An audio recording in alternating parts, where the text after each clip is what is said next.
Godi babela jihiyaudi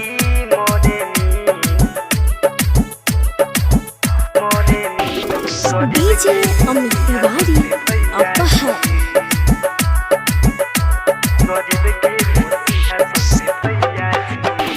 असंभव के संभव करेला अधिकार ला जनता के लड़ेला असंभव के संभव करेला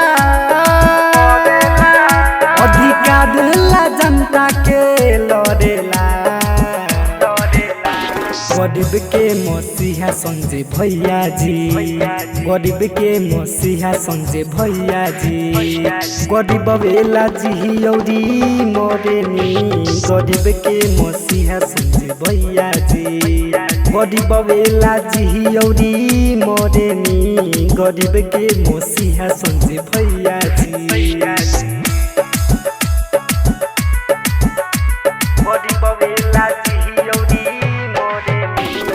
डीजे अमित तिवारी अपहर सुख दुख में साथ भैया रहेनी जवन कहिले चाचा उहे करेनी कब इनका न हमनी भुलाई रहे बेटा के फरोज निभाई जनते के साथ हरदम रहेनी जनते के साथ हरदम रहेनी सबके दुख सुख बुझेनी गरीब के मसीहा संजय भैया जी गरीब के मसीहा संजय भैया जी गरीब बेला जिहियौरी मोरेनी गरीब के मसीहा संजय भैया जी गरीब बेला जिहियौरी मोरेनी गरीब के मसीहा संजय भैया जी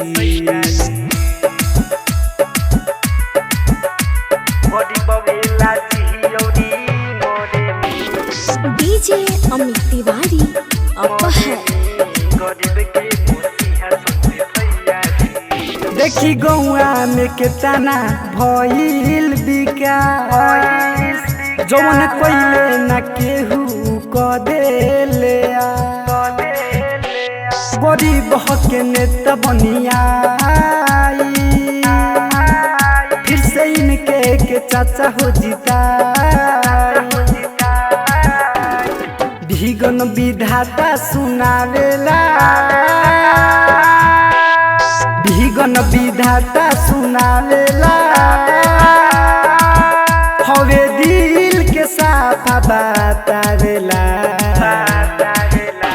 गरीब के मसीहा संजय भैया जी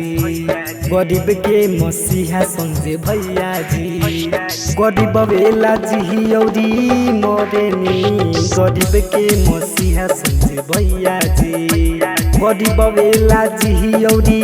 मोरेनी गरीब के मसीहा संजय भैया जी शारदा रिकॉर्डिंग स्टूडियो मौलापुर बाजार।